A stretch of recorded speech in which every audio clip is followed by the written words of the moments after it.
Thank you for listening to the Distinguished Physical Education Podcast. Just a quick reminder for listeners, the Colorado PE Summit takes place June 3rd and 4th in Aurora, Colorado, just outside of Denver. This free professional learning opportunity is designed for all K-12 PE and health teachers. If you are interested in attending and/or presenting, check the show notes for additional details. My guest today is Matt Barker. Matt is an award-winning adapted physical education teacher, advocate, and creator of JustAdaptIt.com, a leading resource hub for inclusive physical education. Known for his innovative, student-centered approach, Matt blends real-world experience with creative problem-solving to ensure every student can access movement and feel a sense of belonging. Originally from England, where he served 6 years in the British Army, including time as a Queen's Guard and bodyguard in Afghanistan, before traveling the world and ultimately discovering his passion for inclusion while working at a summer camp for children with disabilities. Now, an itinerant APE teacher in Virginia's largest school district, Matt holds certifications in physical education, special education, and educational leadership.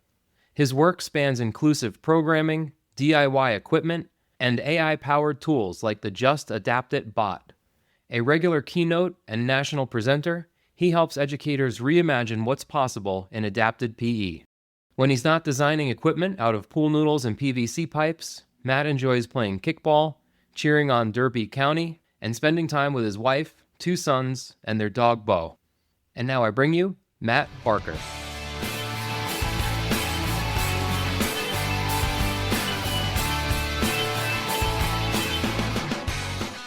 Matt, welcome. Thanks for joining me. Hey, how's it going? It's going great. So let's start at the very beginning. How is it that you define inclusion in PE? And what are some things that you wish more teachers understood about adapting activities for the needs of their students? Yeah, so I'm a strong believer of Dr. Justin Hegeli's definition of inclusion, which is inclusion as an intersubjective experience. How students feel, do they feel like they belong? Do they feel acceptance? Do they feel like they're adding value to the class?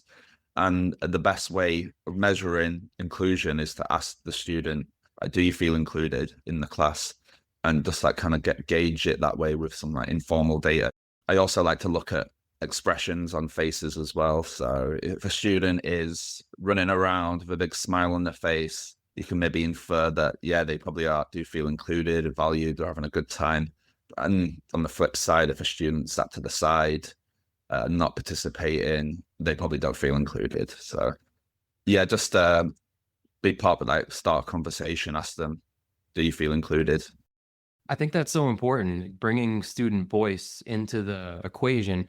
So you can look at a student's IEP and understand what their needs are.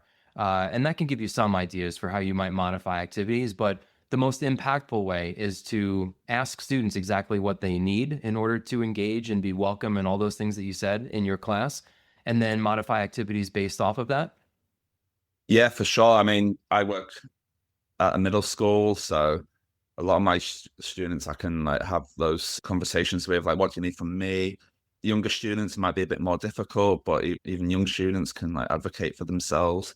And then it's finding other ways to communicate and finding out their needs. So finding out what motivates them. So you could bring in a box of toys and let them play with them and like find out which toy that they like to play with. And then you've got that toy to like motivate them in the piece. Or I noticed that you like this toy, do some throwing, and then you'll get to play with this as a reward. So there are ways to like find out what students need and want, even if they're perhaps nonverbal or have trouble communicating their needs. I think a lot of teachers are going to resonate with that because you kind of simplify the process and let teachers know that it's okay to ask your students what they need and then make the appropriate accommodations based on that. You mentioned the STEP model. You use it to guide the activity modifications that you share in your book. You have it laid out with space, task, equipment, and people. Can you walk us through some examples of what it looks like in action to implement the STEP model, maybe using an activity that many teachers are already familiar with? One of my favorite examples, which kind of incorporates every element of the STEP, is a sport called table cricket. So it's a British sport, cricket, that's been like adapted in every way.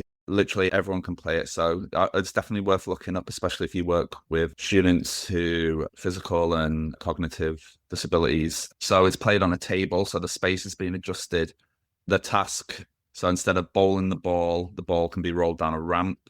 Batting, you can hit it across the table instead of like a ball through the air. The fielding's been adapted, so instead of catching, it's you kind of move this little piece along like the boundaries to like kind of stop the ball, and if you can stop it in the right area, that counts as a catch. All the equipment's changed, so it's a smaller bat, the ball's smaller and lighter, and then also people can be involved as well, providing those prompts, and then like everyone can play, it can be adapted, so everyone can play this game. So I think that's a really good example that uses each one of the step models. It's like a framework, so you can kind of like just change one thing. You say, oh, what's not working? And it's just kind of like a thought process. So can I change the space? Can I change the task? Can I change the equipment? Can I add someone in there to help? And it's just kind of like working through those steps to modify it so everyone can play. And it's just kind of like, yeah, just kind of help people to think about how they can make activities accessible for kids. Yeah, I like the way that you frame it as a model that you can use for any activity that you want to teach. So you're thinking about how you can modify any one of those four and potentially multiple ones, right? Of space, task, equipment, and the people that are involved in the activity. You have a really great example in the very beginning of your book about a student who needed some modifications for a tag game. Yeah, she was kind of like the muse to the whole thing, really. I mean, the student on the book is in a wheelchair, but my student that I helped was in a gait trainer. We were playing tag games, and she just like really struggled to tag people because for her to tag someone, she'd have to stop her gait trainer, take her hands off the handles, and try and tag. But by the time she'd done all that, there was no one in sight. They're all gone. Kenan Broad, who's my co-teacher, she's the gen ed teacher, sorry, at one of the schools I teach at. So she got a pool noodle and we attached it to the back of a gait trainer. And I was like, amazing. Oh, I love this. I love this. I was like, I took to a yoga mat and cut out a big handprint and put two big hands on the side. And then we attached that to a gait trainer. So she was just going around the gym, tagging people because she didn't have to stop. She didn't have to take her hands off. She could just focus on moving, and she like tagged loads of people. Just seeing that smile on her face, you could just tell she was like, she felt included. She felt like she belonged. That's such a creative way to modify a game like tag that so many PE teachers use as warm-up activities or whatever else you use tag for. Hopefully not for your entire lesson, but that's such a great way to modify an activity to have all students feel included.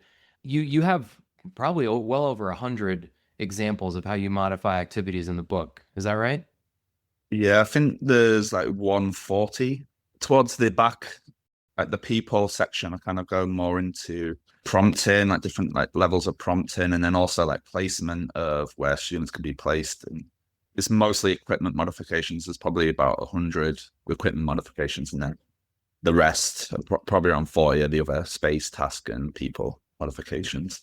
And of course, there's some overlap between the components of the STEP method. Yeah.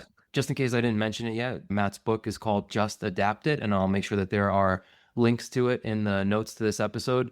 Matt, you also had a volleyball example that I think you wanted to share with folks. Can you talk a little bit about how you modified the game of volleyball to meet the needs of some students? So I just placed the ping pong table that we have in my weight room underneath the net, which shrinks the playing area and also like raises it as well. And then we use the larger, lighter, brighter ball, which is equipment.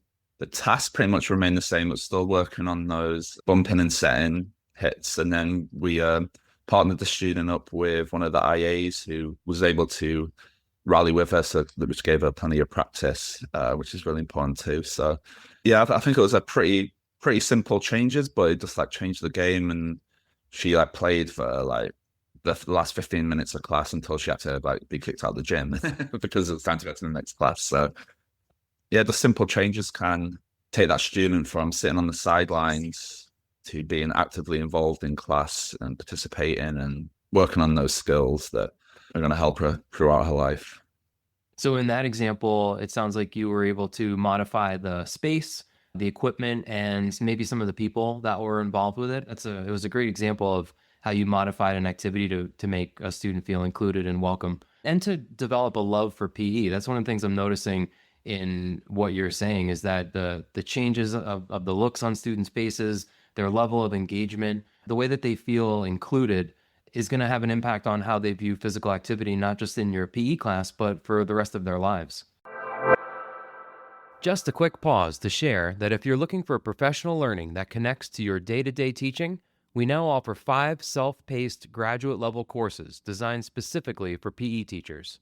They can be used toward a master's, salary advancement, or teaching license renewal. Details are in the show notes.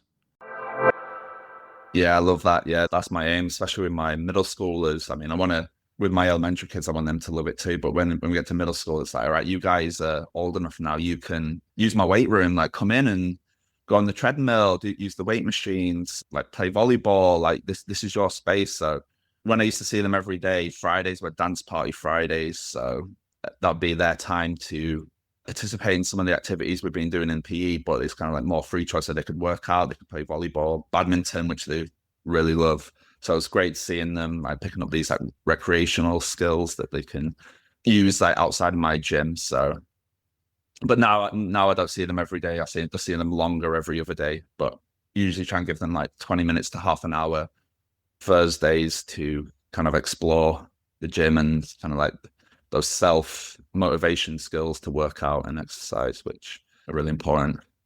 In your book, you also write about Universal Design for Learning, or UDL.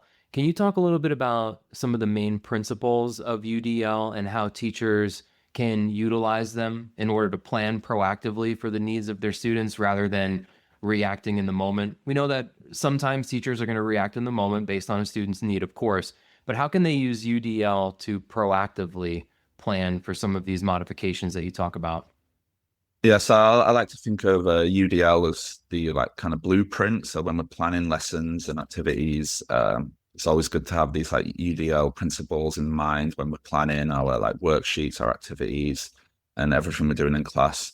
And then STEP would be like the toolbox or all the little stuff that we're doing in class to kind of adapt on the spot, on the fly. But they kind of like merge together to build this inclusive classroom that we're all trying to achieve.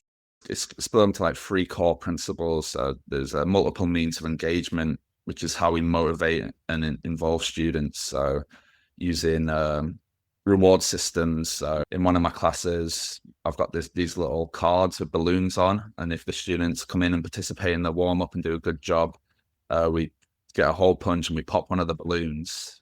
And then once they've popped 7 of the balloons, they get to pick a prize from the treasure chest. And it's like really motivating for not all students, but like I'd say probably like 70% of the students are all really excited to get those balloons popped. So that's just the way we motivate students to kind of do the warm-up routine that we want them to. It's going to make them stronger and fitter. There's also multiple means of representation, how we present the information. So I'm big on visuals, so having the verbal directions and a video model when we're doing the warm-ups. Also on like the worksheet so that students can write if they want, or they could draw a picture, or they could circle the answer, or they could write something. So there's all these different options to kind of meet them at their level and their preference and the best way that they're going to learn. And then also multiple means of action and expression, how students show what they know. So one of the lessons I did, I'd verbally ask students for the answer for like an exit ticket or something. But then I'd have the pictures up on the board, so the students who maybe can't verbally express an answer, they would come up and point to the answer. So having these supports built into the class, and I think just having those visuals and always is a big part of having those multiple means of expression. But then it could be equipment as well. It could be using assistive technology to demonstrate your throw. So if a student can get their hand up and hit a switch up high, that's how they show how they throw, because it would turn on a leaf blower, say, and then that would throw the ball. All that kind of stuff, just planning that into your lesson. Yeah, I think that's how you make like a really inclusive class. That makes sense to me. And one of the connections that I'm making between what you and Brad said when I spoke to him is just about how adapted PE is really just best practices in physical education. It's continuing to modify activities, just like you would do for your students in your general PE class, to make sure that you're modifying those activities for students who have diverse needs. And I think that one of the roadblocks for many teachers is that they just run out of creativity. So I know that's the case for myself. I never would have thought about using a leaf blower to return a ball to a student, but that's what makes people like you and Brad just absolutely brilliant, is your level of creativity and how you modify. And I think that something like the STEP process really helps teachers become more creative because they can classify how they think about those modifications. So rather than just thinking about an activity and saying, how am I going to modify this entire activity for students with diverse needs? They don't have to ask themselves that question. They can just ask themselves, how might I modify the space in this activity, and would that benefit my students who need it? How would I modify the task or the equipment or the people who are engaged in the activity? And that really helps focus their thinking, and I think then allows them to be more creative. Oh yeah, I can come up with some equipment modifications. I can use a brighter object or a larger object or one with different density, etc. So I really appreciate how you're laying out for teachers how they can make the types of modifications that their students might need. Yeah, definitely. I just wanted to shout out the Youth Sport Trust, which is a UK non-profit, I believe, and they developed this STEP process in the 80s and 90s for inclusive sport. So yeah, it's not something I've come up with. It's something that's existed for a while, but yeah, it's from the UK, like myself. So I kind of like that connection too. But yeah, like you said, the creative part of being an adapted PE teacher is just, apart from like working with amazing students, is like my favorite part of the job. Just being able to make videos, make GIFs, I made this. It's like an overhand throw, like a scarecrow. So it's just like breaks down the skill, and it's like a little storybook. I'll go through and it's got all the cues, like stand side on target, but it all rhymes, and it's just teaching that overhand throw technique. But the idea would be you'd have so the story's like the scarecrows, all these plants are dying because they're not getting enough water, but luckily there's a bucket of water next to them on a tree stump. So he's got to throw a ball and hit the bucket to like let all the plants drink. So he's got to like learn how to throw. So he does that and spills the water, and all the plants kind of like come back to life. But then so you'd read it to the students, and then you'd have like the bucket set up and the balls, and they're working overhand throw, trying to knock the bucket over. So tying in that like reading and storytelling to like the skill as well, which I'm going to do it on Monday. So I'll let you know how it goes, but I haven't actually used it yet, but I'm excited to try that one out. Matt, for a teacher who's listening right now and wants to start making their lessons more inclusive, what's a good first step that they can try in class? And I know that, a lot of these activities have individual modifications, so it can make the answer to this question tricky. But from a general perspective, what can teachers do to make their lessons more inclusive for students with diverse needs? I'll just say start thinking about this STEP process, and I'd say start small. So I'm sure a lot of this stuff people are doing all the time anyway, but switching out a ball and replacing it with a beach ball or a balloon is something really simple, but can like really change a skill. I mean, hitting a volleyball is tough, but just switching that out for something bigger, lighter, brighter, and Nicole McCoy says, which I really like about changing out the balls, bigger, brighter, lighter, is what we want for a lot of our students, which really help. And then student choice as well. So don't just because the student's got disabilities, I just rip the volleyball out of the hand and give them a balloon. Like give them a choice, so you can either hit the balloon, a beach ball, or the volleyball. And it's again just giving the student the voice again and that choice, and then they can pick what they feel would be best for them to access the skill. And then that also ties back into that inclusion value piece. They feel valued. They're not just having stuff shoved in the hand. They have a student voice and they can pick. So yes, I'll just say start simple. A balloon that you can just have in your bag or your pocket or your office and just be blown up really quick. And then choice. Do you walk around each day with balloons in your pocket? Is that a normal practice for an adapted PE teacher? It is, yeah. Yeah, you've got to have a pack of balloons. I really like, I found these, I think they're called Mylar balloons.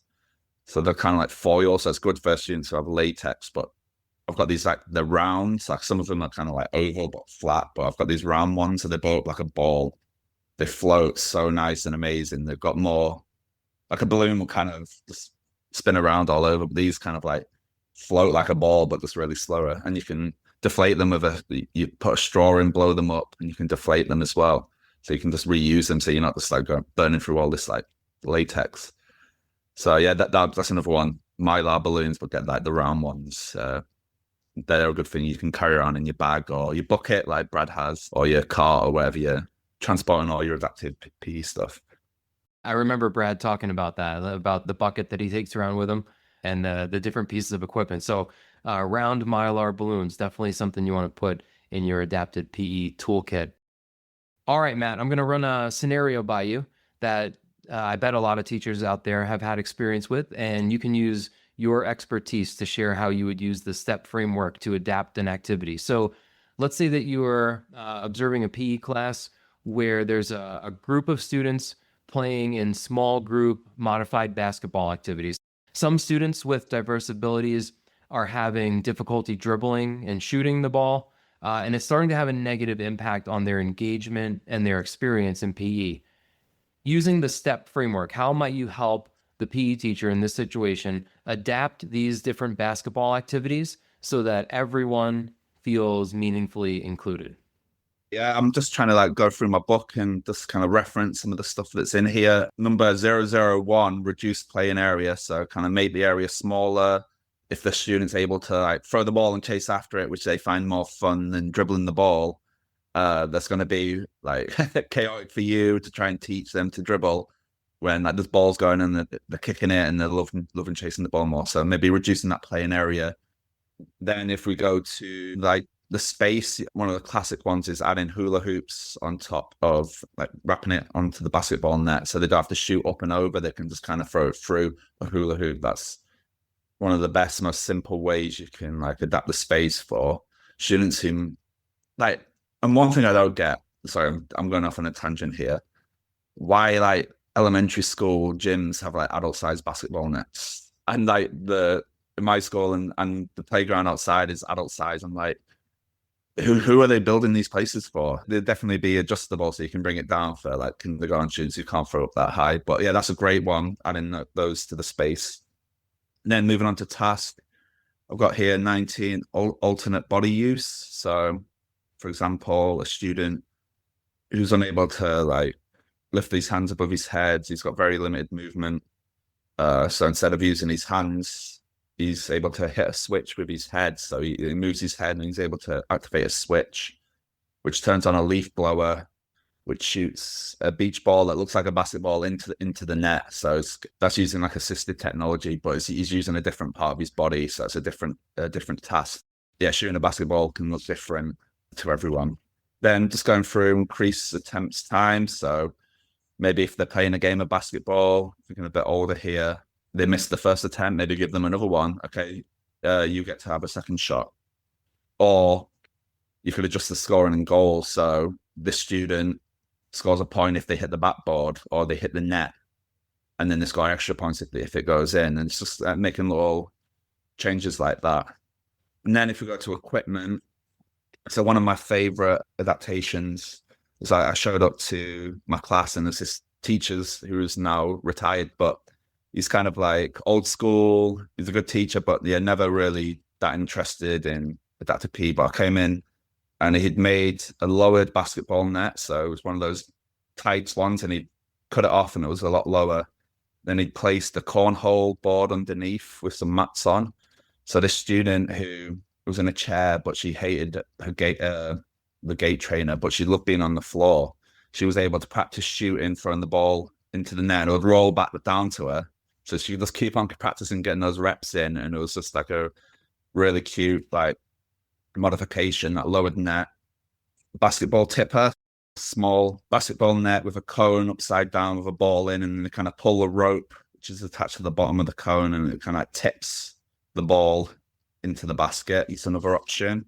Dribble assist. So this is actually a volleyball trainer. So Velcro straps on a ball and then elastic straps either side.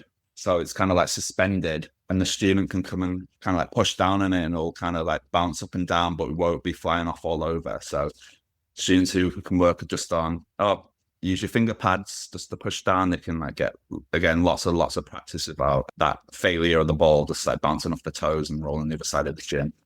Air assisted dribble. This is a cool one as well. It's like, those waving inflatable arm flailing men you see outside of the so it's the fan from one of those, and then just like a lighter ball, and they can push down and the air will blow it back up. So it's just kind of like dribbling in the airstream sort of thing.